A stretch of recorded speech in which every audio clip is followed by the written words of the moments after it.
sure to check out angelsgeeks.com for your figures and collectibles. So, what is going on, my fellow collectors? How is everyone doing out there today? Daredevil 19 here, and today we are going to be taking a look at the Bandai Tamashii Nations SH Monster Arts Godzilla vs. Kong, Godzilla and Kong.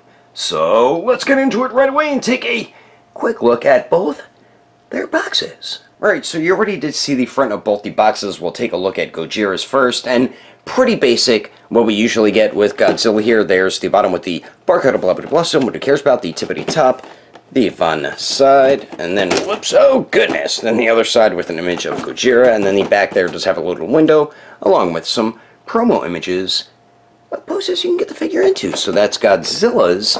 Now for Kong's here, pretty much same style, just much smaller. As you can see there's the bottom with the barcode of the tippity top of Roo, the one side with an image of Kong, there's the other side, then the back does have a window and a couple promo images as well. But anyway, that is the packaging for these giant monsters.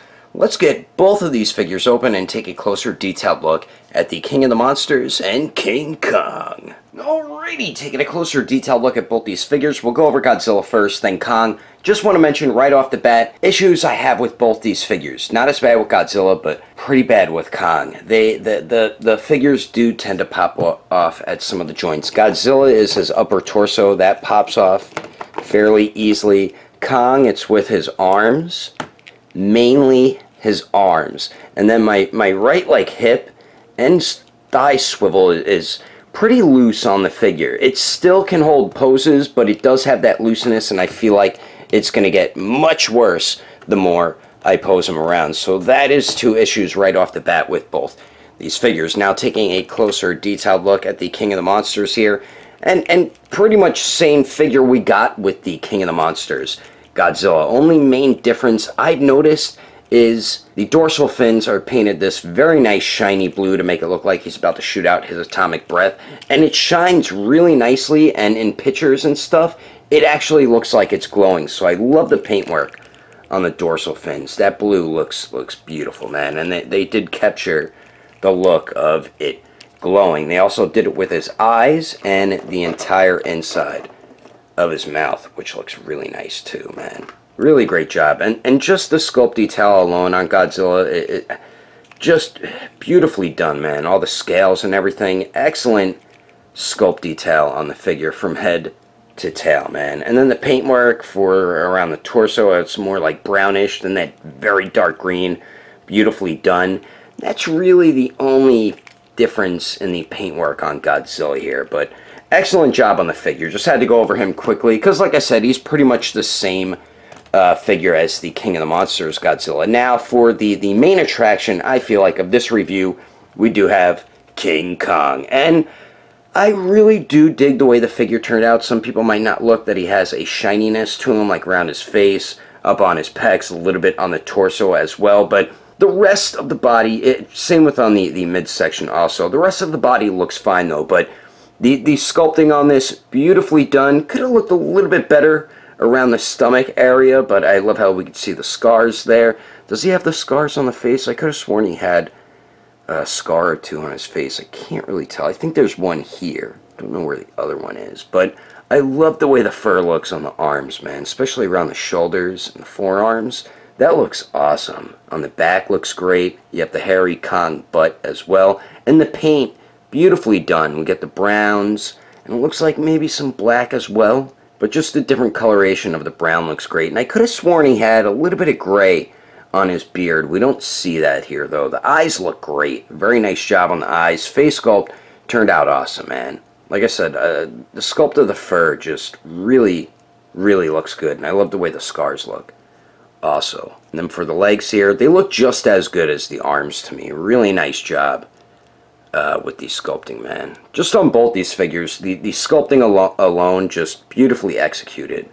But like I said, we do have the issues with the joints popping apart on certain points of articulation. But overall, man, I think Tamashii Nations did a pretty damn good job with the sculpt and paint detail on both these figures. Godzilla, pretty much just a repaint, But Kong definitely turned out pretty good, man. And I think their scaling's alright, which we'll go over shortly. And I just got a text message. But anyway, let's continue on. Moving on to the accessories, Godzilla really isn't included with much, but I do like what they did include, these extra set of hands. I'll go over those shortly. And then Kong is included with some awesomeness. So for Godzilla, he is included with 4 alternate hands. And starting on the tippity top here, we do get the basic Godzilla hands here, which we got with all the other movie Godzilla figures, the current movie versions. And then what I love is that they included some more kind of like finger clenching open type hands, like he's ready to slash at Kong or something like that. So I love that they included these. These also do work with the King of the Monsters, Monster Arts Godzilla as well, which I'm really happy that they do fit on the figure. But we get some beautiful sculpt and paint detail throughout all 4 hands, and they're also very simple to swap out as well. And like what Daredevil 19 always says, that is definitely a good thing, because you don't want to risk breaking a wrist joint on your new Godzilla figure. So that's Godzilla's accessories. Now let's take a look at Kong's. Alright, and now for Kong's accessories. He is included with 2 interchangeable face sculpts. Alright, so starting all the way on the left there, we do get the basic stern face, which is the one that does come on the figure out of the packaging. Then on the right, we get my absolute favorite one, which is probably most people's favorite, and that is the yelling, screaming, very angry Kong head sculpt. And man, oh man, what a great job they did with both the face sculpts here. This one is just absolutely incredible. They didn't just paint like the front of the teeth and the gums. They even did all inside the mouth. You can see the rest of his teeth, like his molars and stuff back there. So excellent attention to detail. The tongue looks great too. It's a really nice job on the open mouth there, and the fur and everything. Beautifully sculpted and painted. Same with the basic stern face. They did a very nice job with both of them. One thing I wish they included an angry teeth gritted face. That would have been so awesome as well. But I am incredibly happy with how both these turned out, especially that one. They're also very simple to swap out. I will show you how to do that right now. And like I said, swapping the head sculpts is very simple. So just pull up on the chin and it pops right off. Very easy to pop it off there. Take the other head sculpt, push down, and then bada bing, bada boom. There you frickin' go. As simple as that. So we do get the 2 interchangeable head sculpts.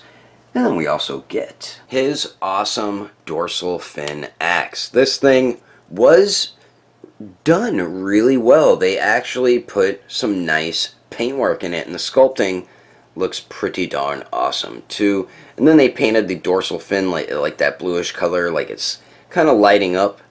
I think the dorsal fins on Godzilla, they should have painted it that blue because it would have looked more like it was lit up. But for the axe part, it looks good, man. It is sharp, so be careful of that. And I do like the sculpting of it as well. The bone here looks great, and then we do get like the wrappings around here, but the paint shading on the bone, beautifully done, man. There's black added in with the dark brown, then we do get a very light brown at the other end. Really nice job with that. It's just not that one brown color and that's it, which is what they usually do with like bats and stuff. So I really like the effort they put in to the dorsal fin axe, and he grips on it perfectly fine as well. So we do get that, and then we finally get 8 alternate hands. And starting on the tippity top here on the right, we do get a pair of fists, of course, which do come on the figurine out of the packaging. Then we do get the gripping hands, which is of course meant for the dorsal fin axe. Then we do get his walking on all 4 hands, and I really love that they included these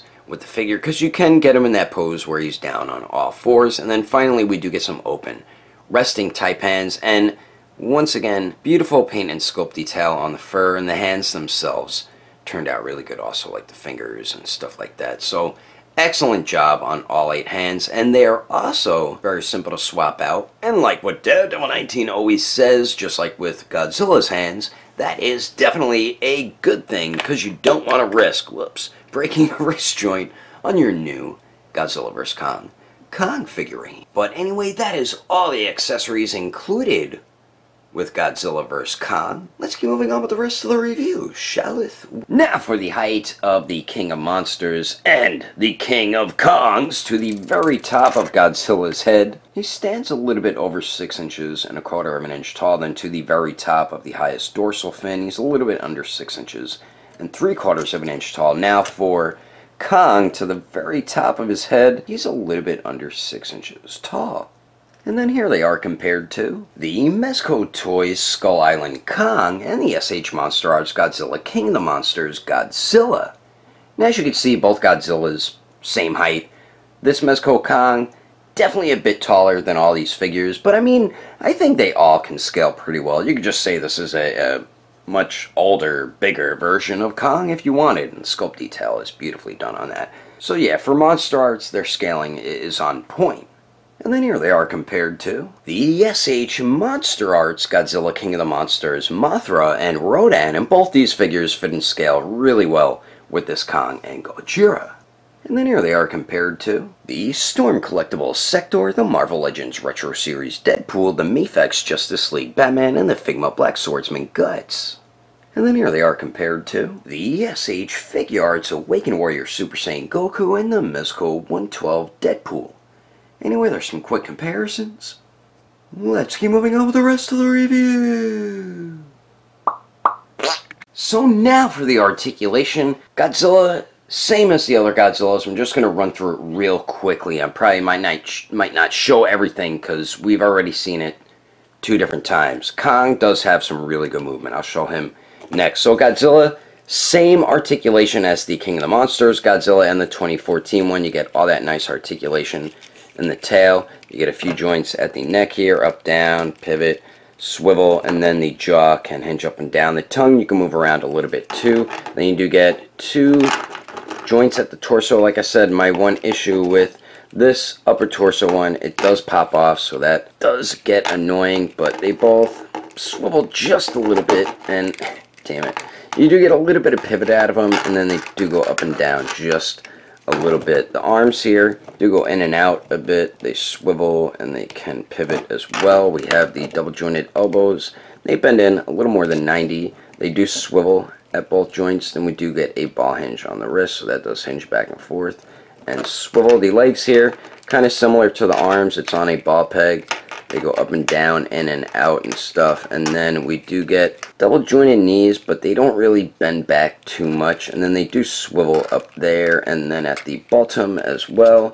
Then the ankles here, you do get some nice pivoting. And then you do get swivel and then up and down. So like I said, the basic articulation for Gojira there. Now Kong, this is where we get some really good articulation. But you have to be careful because the arms can pop off. So we do get 2 joints at the neck here, and Sir Kong, he could look up pretty good, nice upward, and then looking down, his chest does get in the way of his bushy beard, but he pretty much looks straight ahead. You do get some pivot out of the joint, and then both joints, you do get the swivel as well. Then we do get an upper torso joint, a mid torso, and then a waist joint. So combining all the joints, he goes forward that much, and then the mid-torso sometimes gets hooked on the lower torso. Just make sure you make it go over. Damn, the head popped off again. But with all those joints, he goes back about that much, which is pretty good. You do get a very nice pivot with all 3 of those joints there. You do see a little bit of gappage in certain spots. And you do get swivel at the waist, which is very tight. You get the best swivel, I think, at the mid-torso, and you really don't get swivel at that upper super-duper dude torso. Now, the arms here, a little bit of a circular motion, not too much though, really very minimal. The arms just go out 90 degrees, good enough. They do go up and down. We do have true bicep swivel. It also swivels at the elbow where it connects to the forearm and thigh bicep. And then we do get double jointed elbows. They almost bend in all the way. And then we do have, what is that?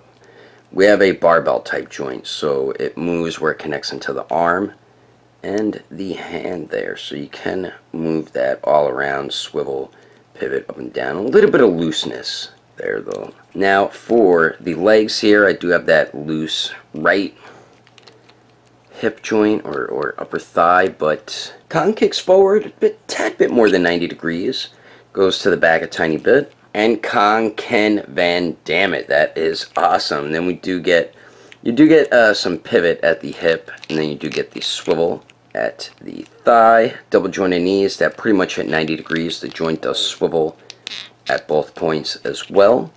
And then the ankles here, it's kind of like you have two joints. So you have the actual ankle joint and then the foot joint. I kind of like how they did those joints, but you do get swivel, hinges up really well, hinges down pretty good, and then you get a great pivot with Kong here. So really nice movement with Kong, especially that's the only issue. The joints tend to pop off, the ball pegs, and it can get pretty frustrating, but really besides that, Kong has some fantastic movement. Godzilla, same movement we got with the other figures, and Kong definitely is the winner of the articulation. And you'll be able to get Kong into almost any type of Kong-like poses, and I'm about to show you some of the poses you can get these two into right about now. But anyway, that is my review of the SH Monster Arts Godzilla vs. Kong, Godzilla and Kong. Hope all of you enjoyed it. If I had to rate these figures between 1 through 10,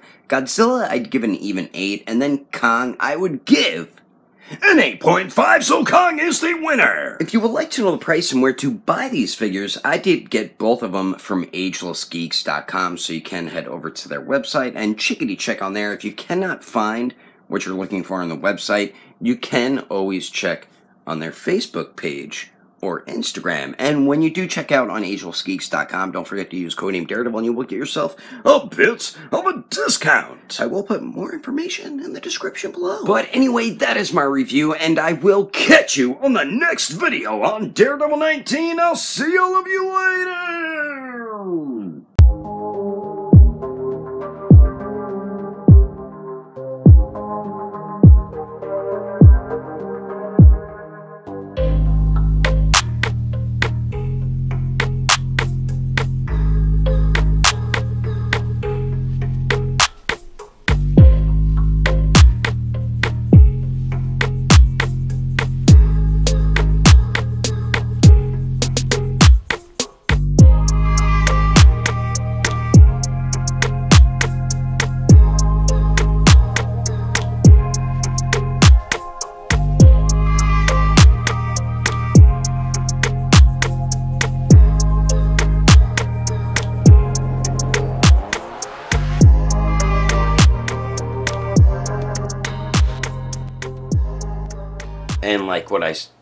And like what Daredevil. Damn it, Kong. Where does his head go? It just down pretty good, and then whoops.